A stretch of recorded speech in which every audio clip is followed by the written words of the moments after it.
Hello everyone, to my channel. দেখুন, এটা হচ্ছে মিষ্টি তেঁতুল গাছের চারা।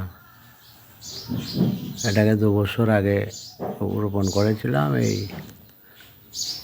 ঘাটের কিনারে। ভালোই তো হয়েছে। এটাকে রোপণ করেছি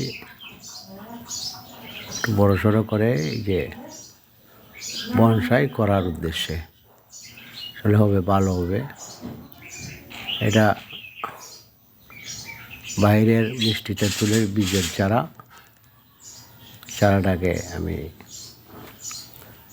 বনসাইয়ে রূপায়ণ করব 2025 ইংরেজিতে।